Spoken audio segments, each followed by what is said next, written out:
So today we're going to dive into a company that is just everywhere. I mean, if you're on social media, you have seen Shein. Oh, absolutely. They are this ultimate market disruptor, a Chinese e-commerce giant that didn't just come in and redefine fast fashion. No, not at all. They basically strapped a rocket engine to it and started moving at the speed of the internet itself. That is a perfect way to put it. Shein is, a true juggernaut. They have absolutely captured the budget-conscious Gen Z market on a global scale. And they've done it through these ultra-low prices and just an unmatched pace of new products. Exactly. And the central mission for us today is to really get into the paradox at the heart of their success. It's so often described as a story of a company moving too fast, sometimes, seemingly out of control. Right. So the real questions are, how does Shein deliver this seemingly endless supply of affordability? And what are the hidden costs, social, environmental, legal, fellow-wise, that are embedded in that astonishingly low price tag? And to do that, we've put together a really comprehensive stack of sources for this deep dive. We have their own internal corporate sustainability reports, which, detail their verified progress. We also have these highly specific letters that were submitted to government bodies about their compliance. Plus external industry reports that focus on trade loopholes that their competitors really can't touch, and, of course, the very dense legal documents from these ongoing intellectual property challenges. So our goal is to be comprehensive. We really want to uncover the proprietary, data-driven engine that's driving Shein's speed and its scale. And then dissect the crucial regulatory and legal advantages that are fueling those low prices. And, critically, investigate the documented challenges that critics are raising about social and environmental accountability, contrasting those issues directly with the company's own stated and often verified efforts at remediation and progress. Okay, so let's get straight into it. The blueprint that makes them so incredibly fast. All right, let's unpack this business model. We all know companies like Zara and H&M. They pioneered fast fashion. Right, they were the first wave. But Shein has moved so far beyond that. The sources are calling it real-time fashion. What does that fundamental shift actually look like on the ground? It's an accelerated, fully digital, direct-to-consumer model. And that DTC approach, that's the first core advantage. No physical stores. Exactly. By eliminating all physical retail overhead, no expensive storefronts, no complex global logistics to stock shelves, their entire operation is just incredibly lean. They just bypass the whole legacy system. They do. They bypass that entire distribution model, which instantly makes them more competitive on price. But the real proprietary innovation here, it isn't just selling online. It's what fuels that constant churn of new products. Yeah. It's all about the data. It's all about the data. They are not guessing what the next trend will be. They know it before it even fully crystallizes into a trend. How is that possible? Well, their whole operation is built on an AI-driven, demand-based model. Shein uses big data and machine learning algorithms to constantly track emerging trends, keyword searches, customer behavior, across basically every major social platform. So TikTok, Instagram, Pinterest. TikTok, Instagram, Pinterest, Google.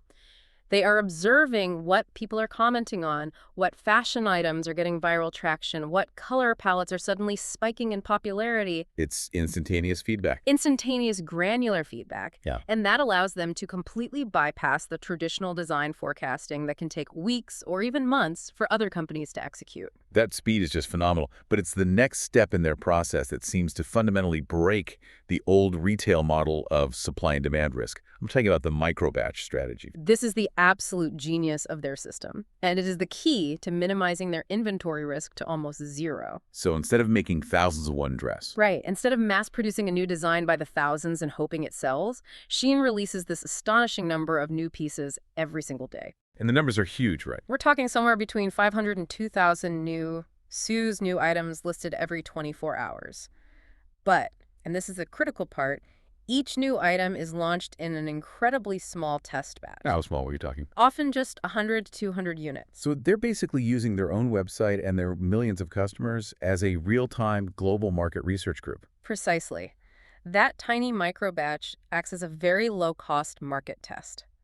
If an item sells out instantly and the data shows high demand, maybe specific sizes or colors are disproportionately popular, they scale up production immediately. And if it flops? If it flops, they just retire the product. They never have to produce a mountain of dead inventory that has to be discounted or thrown away. This system fundamentally breaks the supply-demand risk model that legacy brands, even H&M, still operate under. It's not just fast then. It's a nearly risk-free path to scaling only the successful products. Exactly. But to achieve that level of fluidity, that time to market has to be almost unbelievable. Our sources say it can be as fast as 5 to 7 days. That's right. From the initial idea, from spotting a trend online, to the actual product listing going live on the website. How do you coordinate a network of that size to respond that quickly? It requires a massive level of digital integration, and it has to be concentrated geographically. Shein relies on a highly specialized and vertically integrated supply chain, almost all of which is centered around the area of Guangzhou in China. And they work with thousands of partners there. Over 5,000 partner manufacturers, and crucially, all of them use a custom-built digital platform that Shein provides. So that digital platform is like the invisible hand, just guiding everything. It is. This platform centrally coordinates every single element: the order flow, inventory monitoring, capacity planning, quality control. It allows Shein to communicate revisions, new orders, and trend changes in near real time with their entire manufacturing ecosystem. So even though Shein doesn't own the factories? Right, they don't own them, but they act as a single, digitally synchronized factory floor. They've essentially optimized the production side of their business to move at the exact same speed as their data gathering side. Okay, let's pivot to the customer for a minute. We get the technological blueprint now, but why does this constant stream of ultra-affordable goods resonate so specifically with the Gen Z customer base? It taps directly into the social media consumption mindset of today. As our sources noted, the Shein website, it mirrors the never-ending supply of content that these younger demographics have come to expect. That's a great point. You refresh your TikTok feed, you get new videos. Exactly. You refresh Shein, you get hundreds of new styles. It becomes this almost addictive retail experience because the inventory is constantly refreshing, and it's all at prices low enough to facilitate impulse buying. It's a retail model that is perfectly suited to the attention economy. Perfectly. And, the high volume and the low price often lead to this stereotype that the clothing is wear once and toss. Right. Disposable fashion. But Shein's own internal longevity metrics, they actually challenge that idea, at least on paper. That's a crucial data point they use when they're talking about accountability and sustainability, so we do need to look at it critically. Their 2024 reports cite incredibly strong customer feedback. We're talking 97.3% of global product reviews rated 4 or 5 stars. Okay, that's high satisfaction. But what about how long the clothes last? So regarding longevity, a survey they commissioned across 6 of their key markets showed that 72% of respondents reported wearing their Shein items at least 10 times. Okay, 72% wearing something at least 10 times sounds, respectable, but how reliable is an internal survey like that? That is the critical question. Does that data differentiate between, say, a $5 cotton t-shirt, which is easy to wear 10 times, and a very trendy seasonal dress that might not be in style next month? And that's the detail the survey doesn't break down by garment type. The sheer volume of products they sell means their definition of longevity could be skewed by the basics rather than those ultra-trendy, high-turnover items. So the data might be a little misleading. It could be. However, it gets even more surprising. 41% of the respondents claim to wear their items at least 30 times. 30 times? 30. And 19% claim they wore them over 50 times. If that's true, it directly refutes the simplest wear once stereotype. It does, but it also reveals something interesting about the customer's true motivations for keeping an item in rotation. Okay. It seems like it's often independent of the trend cycle. Precisely. When they were asked what factors determine how long they kept an item, customers prioritized comfort at 59% and fit at 57%. And trendiness? Trendiness or seasonality was only highly important for about 25% of customers. So what does that tell you? It suggests that while the fast, trendy turnover is what brings customers in the door, the garments that actually deliver value and stay in circulation are the ones that simply function well. They fit, they're comfortable, they're versatile. And it seems the price point doesn't automatically signal disposable to this audience. Not at all. 93% of Americans in that survey agreed that clothing does not have to be expensive to deliver long-term value. It suggests the price point itself is not seen as an indicator of inherent lack of quality by this demographic. We've established the speed. Now we have to ask the big question. How do they maintain those rock-bottom prices? Let's pivot to the price tag, which is just inextricably linked to international trade law. Right. we absolutely must discuss the legal mechanism that underpins their entire direct-to-consumer strategy, the de minimis exception. This is where trade policy is basically weaponized as a business strategy. The U.S. de minimis exception, it's found in Section 321 of the Tariff Act of 1930. It allows imports valued under $800 to enter the United States without being subjected to duties, tariffs, or the need for a formal customs entry. $800, that's a huge threshold. Most other developed nations have limits that are just a fraction of that, isn't that right? Oh, absolutely. They're much, much lower. And until 2016, the U.S. threshold was only $200. So what changed? It was increased to $800 through the Trade Facilitation and Trade Enforcement Act of 2016. That increase instantly made the U.S. threshold one of the highest in the world. Yeah. And it perfectly coincided with the explosion of global platform-based e-commerce. It created a massive, maybe unintended economic lever for these companies. A powerful one. And the genius of Shein's approach is utilizing this exception en masse. If a traditional retailer, say, imports a giant container ship full of $10 million worth of clothing, they pay duties, and they go through rigorous customs screening. But if Shein sends millions of individual packages, each valued at, what, maybe $50? They pay nothing. That direct-to-consumer model is paramount. By shipping millions of low-cost individual packages directly to U.S. consumers, most of which are valued well under that $800 limit, Shein and other similar platforms typically avoid the import duties and tariffs that their brick-and-mortar competitors have to pay. And that translates directly into lower prices for us, the consumers. Directly into lower prices and a massive competitive advantage. Customs and Border Protection reported a staggering 21% increase in de minimis entries between 2020 and 2021 alone. It just shows how crucial this loophole has become. They have, as you said, weaponized package delivery. So because my $15 shirt arrives in its own separate little package, the U.S. government effectively skips the inspection and the tax process. That's right. But this isn't just about saving money on tariffs. Our sources highlight that leveraging this loophole allows these companies to bypass other, perhaps even more significant, regulatory hurdles. That's the regulatory impact that draws the heaviest scrutiny from critics, particularly concerning forced labor laws. By bypassing the formal customs entry process that's required for large commercial shipments, companies using de minimis entries can sometimes circumvent regulations designed specifically for bulk textile imports. And you're talking about Section 307. Most notably, Section 307. The law that specifically targets products made with forced labor. Precisely. The sheer volume, we're talking billions of small packages entering the U.S. every year, means that formal screening is just impractical. It's impossible. So it hampers the ability to enforce the law. It fundamentally hampers CBP's ability to identify suspicious or non-compliant imports, especially those subject to specific laws like the Uyghur Forced Labor Prevention Act or UFLPA. Critics argue that this loophole creates a giant blind spot in the very enforcement intended to prevent goods made under exploitative conditions from entering the country. But this landscape is starting to shift, isn't it? The Biden administration has proposed reforms that are specifically targeting this trade mechanism. It is. The proposed reform aims to close this loophole for products that are covered by specific Section 201, 232, and 301 tariffs. And those are the tariffs typically applied against China. That's right. Industry analysts anticipate that if this exemption is eliminated, the prices for companies like Shein would have to rise. They would still be affordable, but they would lose some of that significant price advantage they currently hold over domestic sellers or, importers who do it the old way.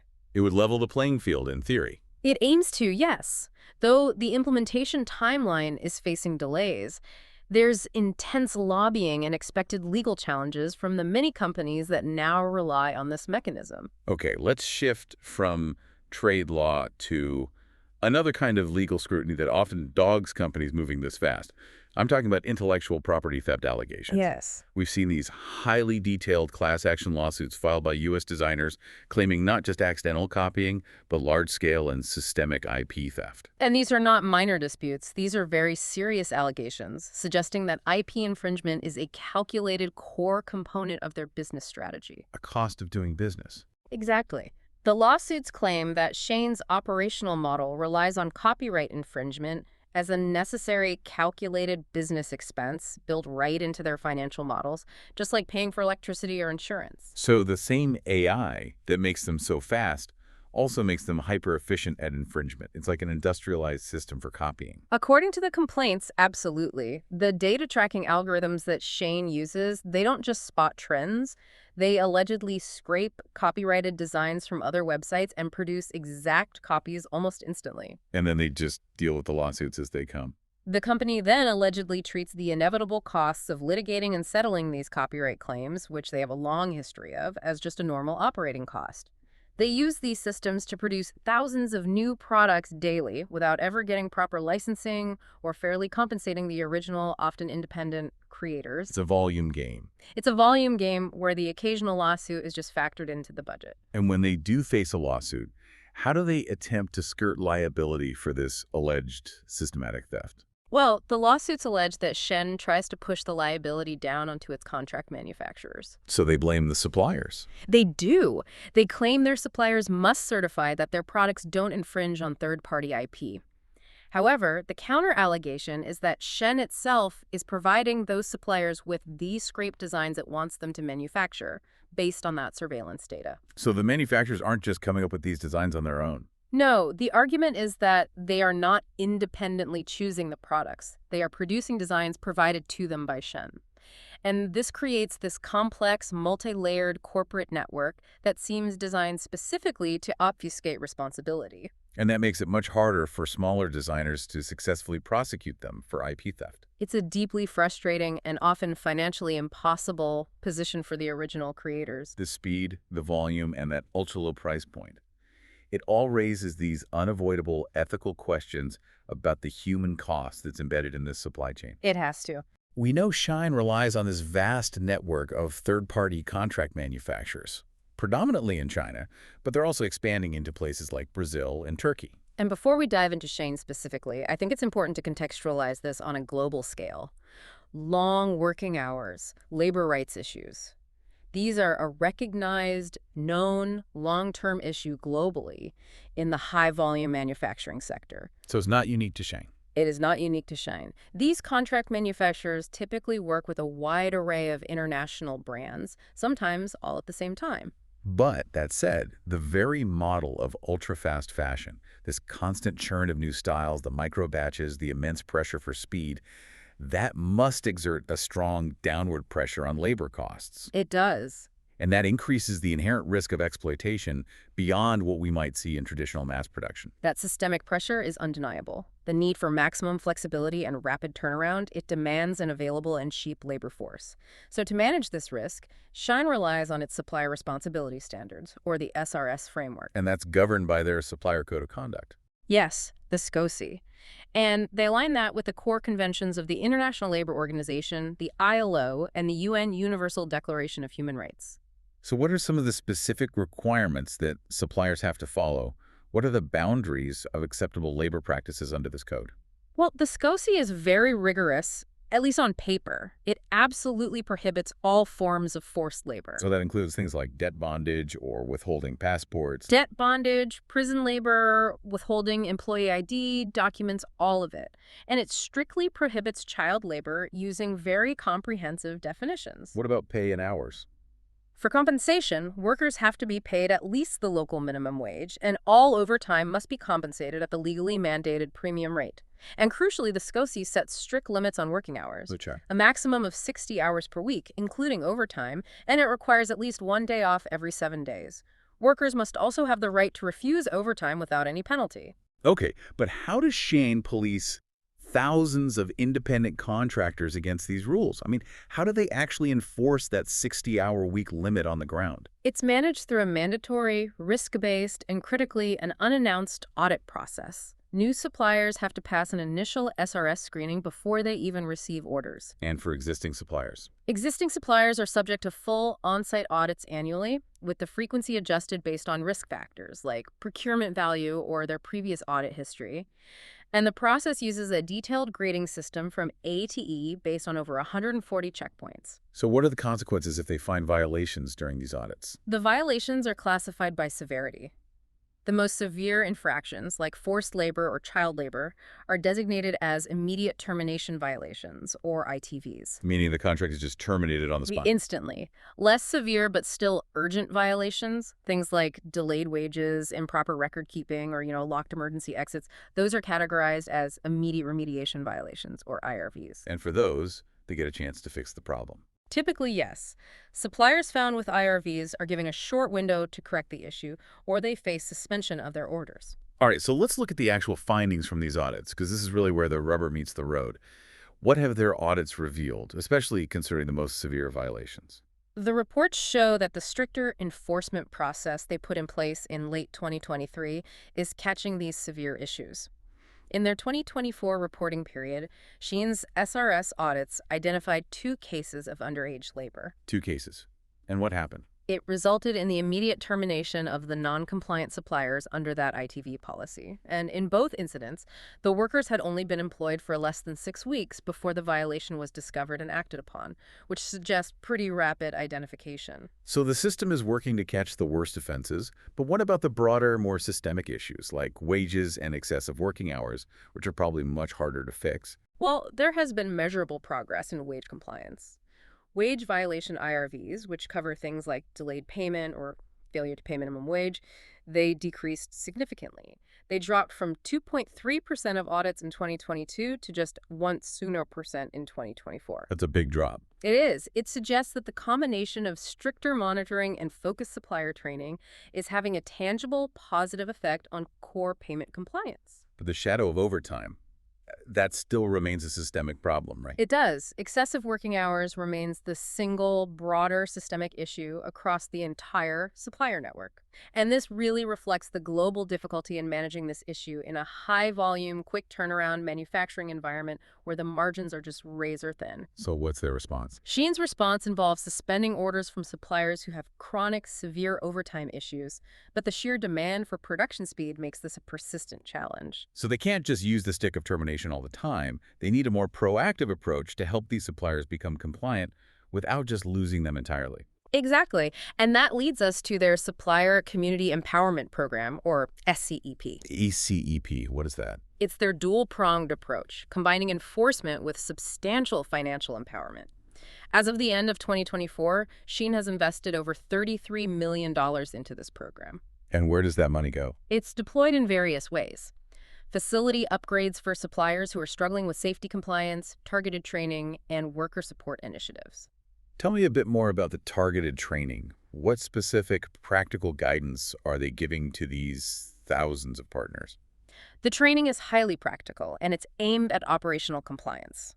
Between 2022 and 2024, they conducted over 2,300 targeted training sessions. And what do they cover? These sessions covered specific topics that directly relate to common audit failings, so things like proper payroll calculation methods, accurate time card record keeping, and even implementing lean manufacturing strategies that are designed to reduce the need for excessive working hours without sacrificing output. And what seems most unique about this empowerment effort is the focus on family welfare. This is not something you typically see from a brand dealing with third-party manufacturers. No, it's not. And it targets a major pressure point for manufacturing workers. Shein provides significant financial support for suppliers to establish more family-friendly working environments. For instance, Specifically, they fund and operate free childcare facilities for the children of supplier workers. By the end of 2024, there were 25 of these childcare centers in operation, benefiting over 1,000 children. wow. And this helps mitigate one of the major reasons workers might struggle to balance their hours or why they might feel forced to migrate away from their families to find work. They also offer direct financial assistance through programs like the Shein Spotlight, which provided over $185,000 in grants in 2024 to families facing hardships like medical expenses or education costs. So it suggests a recognition that improving labor standards requires addressing the whole social context surrounding the factory floor, not just the rules inside it. I think that's a fair assessment, yes. Now we have to turn to the second major embedded cost of ultra-fast fashion, the planetary impact. The fashion industry, driven by this high-speed, high-volume model, has a truly alarming environmental footprint. The global statistics, they have to be the starting point here. The global fashion industry accounts for up to 10% of annual carbon emissions. 10%. 10%. To put that into perspective, that is more than all international flights and maritime shipping combined. It's an enormous contributor to climate change, largely driven by material production, processing, and our consumption habits. And beyond just climate emissions, we're talking about resource scarcity, chemical pollution, and just mountains of discarded clothing, often made of synthetic, non-biodegradable materials. Precisely. The industry annually consumes 141 billion cubic meters of water, and the microplastics problem is acute. Because so much fast fashion is derived from synthetic materials like polyester and nylon, washing these garments releases 500 million kilograms of microfibers into the environment each year. That's staggering.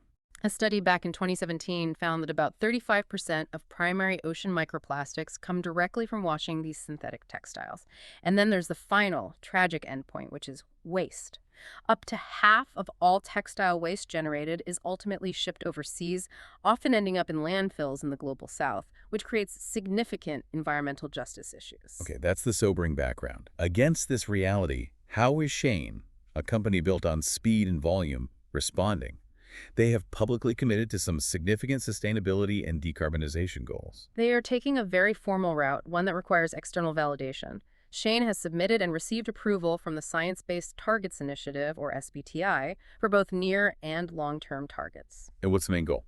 Their primary commitment is achieving net zero emissions across their entire value chain by 2050. Their near-term goal is a 25% reduction in absolute Scope 1, 2, and 3 emissions by 2030, using 2023 as the baseline. Okay, so scopes 1, 2, and 3. Given that they operate through a network of thousands of third-party suppliers, where's the vast majority of their carbon footprint actually generated? It is overwhelmingly Scope 3. Nearly 96% of Shein's measurable carbon footprint, according to their own analysis, is concentrated in the value chain, the materials, and the transportation. Not in their own offices or warehouses. No. Specifically, it's Category 1, which is purchased goods and services, so the materials they buy, and Category 4, which is upstream transportation and distribution. So what that means is their decarbonization strategy is less about changing the light bulbs in their own offices and more about fundamentally changing the behavior and infrastructure of thousands of independent, fast-moving suppliers all over the world. And that is a logistical nightmare. It sounds like it. So what are the primary strategies for tackling those massive Scope 3 emissions? How do you convince thousands of suppliers to change their energy source? It requires a combination of investment and leverage. For materials and manufacturing, they are promoting lower impact processes and providing incentives for suppliers to transition to renewable energy sources. They report that 56.3 megawatts of solar capacity are either installed or currently under installation across 10 key supplier facilities. And what about transportation? That's the other big one. For Category 4 emissions transportation, they are strategically shifting their reliance away from high-carbon air freight towards less carbon-intensive rail and sea transport, where speed allows. This requires re-engineering their logistics to prioritize slower, greener options whenever the customer delivery window permits. Let's talk about responsible sourcing for a minute, particularly concerning materials like cotton, which carry intense regulatory scrutiny globally. Yes. Especially with forced labor risks under the UFLPA in the United States. This is a direct regulatory pressure point for them. To ensure compliance with U.S. laws like the Uyghur Forced Labor Prevention Act, Shein has implemented a proprietary traceability management system, or TMS. Then they developed that with outside experts. They did, in partnership with third-party experts like Tuve Rhineland. This system is designed to provide forensic-level visibility into the origin of the cotton used in their products. But how do they enforce that level of traceability in a supply chain that's moving this fast? They require their contract manufacturers to only source cotton from regions that are fully approved and comply with all local laws and international standards. Currently, that includes specific regions in Australia, Brazil, India, the United States, and limited areas in EMEA and Southeast Asia. And they use a third party to verify that. To verify this, they partner with services like Oratane, which has been in place since 2022. Oratane applies forensic science and data, it's essentially scientific fingerprinting, to verify the raw material origins through unique scientific testing on the material itself. It's a serious effort to prove the material, is what they say it is. And beyond just tracing materials, are they seeing any measurable progress in reducing resource consumption, especially water? Yes, resource efficiency in the manufacturing phase is a major focus because it directly saves money for the suppliers while also reducing environmental impact. So it's a win-win. Exactly. They are aggressively promoting specific water-saving technologies among their partners. One notable example is the cool transfer denim printing method. And what does that do? It has been externally certified to reduce water usage by 70.5% compared to conventional denim washing methods. They also push for the adoption of digital thermal transfer printing, which is a zero water waste printing method. In these innovations, they don't just save resources. No, they also improve the working environment by eliminating the need for workers to come into contact with some of the harsh chemicals used in more traditional processes. Finally, let's look at their efforts to integrate circularity into a model that is fundamentally built on linear consumption. I mean, is it even possible for a company predicated on massive volume to be truly circular? It is a massive challenge, and their efforts are still in the very early stages compared to their overall volume. Internally, they are pursuing initiatives like achieving zero waste to landfill certification for 7 of their directly operated facilities by the end of 2024. And what about externally?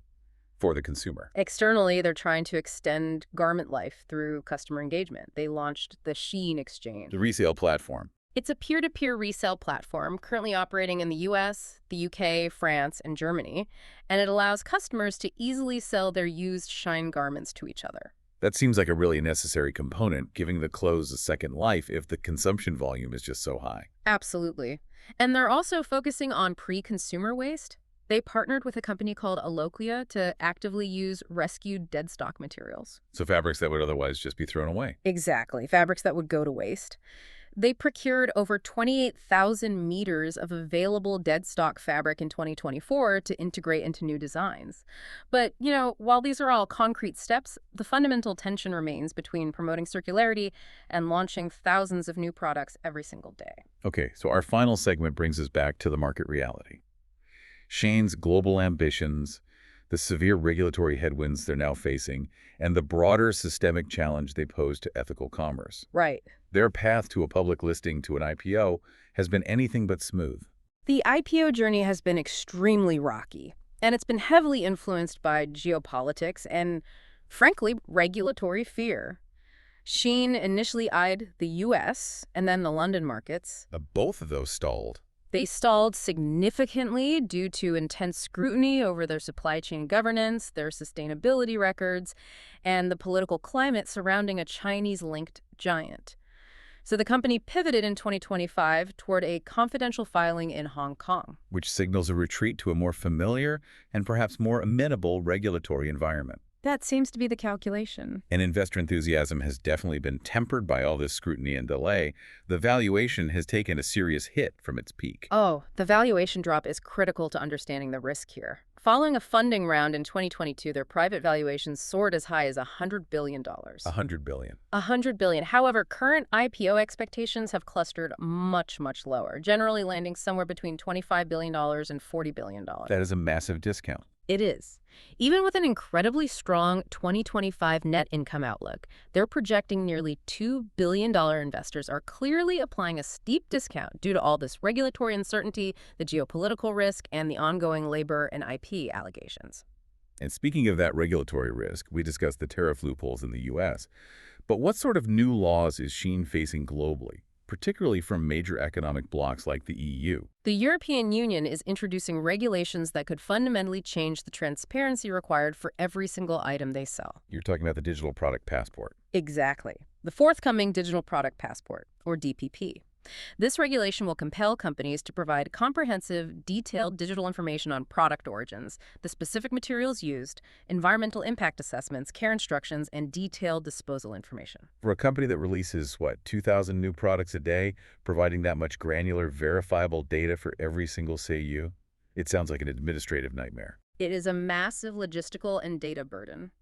For legacy brands with stable product lines, it's difficult enough.